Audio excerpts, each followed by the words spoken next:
talata 14. Mga kapatid, ano ang mapapala ng isang tao kung sabihin man niyang siya ay may pananampalataya, ngunit hindi naman niya pinatutunayan sa gawa? Maliligtas ba siya ng gayong pananampalataya?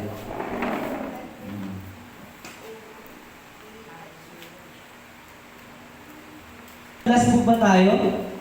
Amen. So, sa mga nakakaalam, ito po yung unang linggo ng Disyembre at last week of 1st ng December and year 2021.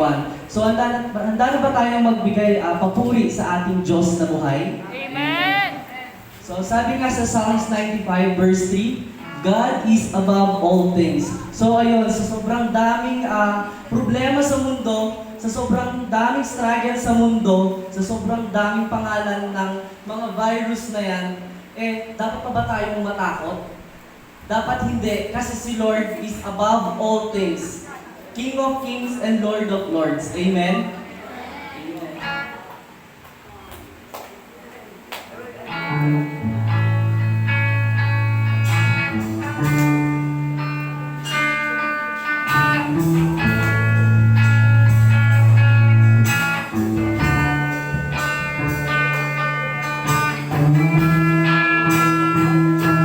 Above all powers, above all kings, above all natures and all created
trampled on the ground.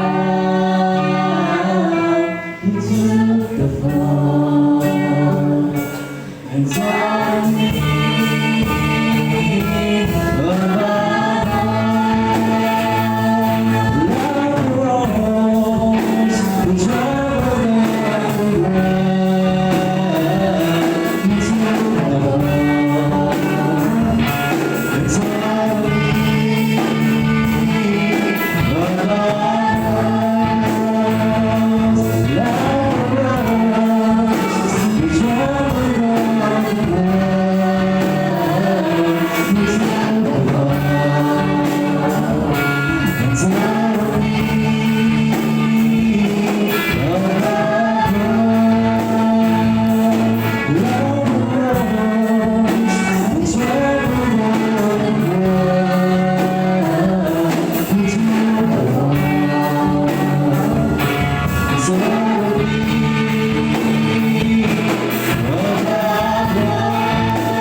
tunay nga Panginoon na you're above all things, Panginoon. Ikaw ang nagbibigay ng satisfaction sa bawat isa, Panginoon. Lord, we thank you for this very moment, Panginoon. You are above all, Panginoon. King of kings and Lord of lords, Panginoon. Amen.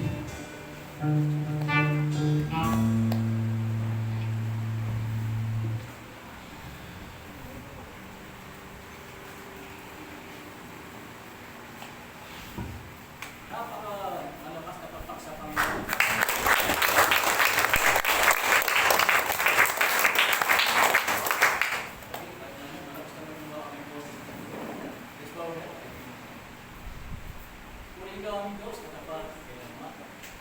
Ang Diyos na napakabuti. Ang Diyos na narayan, hindi kami iwanan, hindi kami wala. Ang Diyos na aming kaibigan. Ang Diyos na aming kakamis. Ama, sa mga hindi nagkakatiwala. Hindi ako ay hindi ko pa pakikulat sa kapabay sa as. Ako rin masampaw namin. Kaya po ang puso namin, gusto ng anak na nagkakama ang Diyos. Ito pagsama-sama kita mahal namin sa mga buhay ng mga puso sa ipasamba, pagpapuli, pagluwal natin sa mga paglalang kayo ulit. Dapat naman umagat dalawa ng tapat na pagpuli ng mga kasama kailangan mo. At wala na Espiritu na pagpuli gamit sa iglesia, sulitan, gamit mo, para mo ang Espiritu, din Panginoon ang pagpapagdala sa iyo. At muli nga, hindi ko sa madali ko magamit naman para sa kaluluwa ng mga Ama, Hallelujah, at uli na magbubuhat ng Espiritu. Wala naman.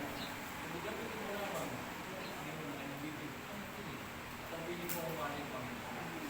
Bless your people here, at ang taong Panginoon na puso, bansa, sila-edit sa iyo.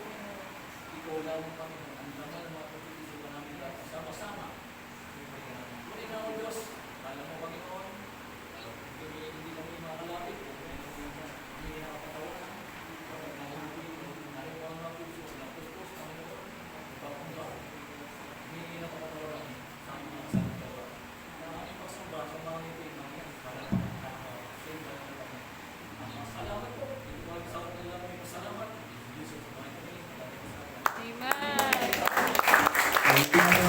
So yun, ready na ba tayo magpapuri sa Panginoon? Siyempre, dapat ibibigay natin yung kagalakan, kasiglahan ngayong umaga. Sabi nga sa word ng Hebrew word, sa Hebrew word, yung hale daw is let us praise. Yung hallelujah is God. So parang let us praise Him. So yon, above all, dapat siya yung pinagpupurihan natin, ibinibigay natin yung lahat para sa Kanya dahil siya yung sa Kanya yung blessings na natatanggap natin, di ba? Amen?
mapuri tayo sa Panginoon. Yun nga dahil hindi tayo napasama sa mga naka-quarantine, nasa loob ng ospital, nagsasuffer, bagkos binigyan niya tayo ng pagpapala, paggising sa umaga, kalakasan sa umaga, buhay. Kaya wala dapat tayong ibang papurihan kundi ang ating Diyos na buhay. Amen. Amen. Kaya siya lang lagi ang ating kasama, lalo na sa ating laban sa buhay.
Panginoon, sa bawat isa, Panginoon.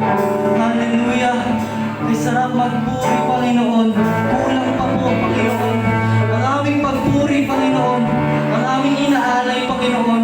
Sa kabutihan ipinapakita mo sa bawat isa, Panginoon. Hanggang sa maliit na bagay, hanggang sa malaki, Panginoon. Pinatunayan mo, Panginoon. Ika'y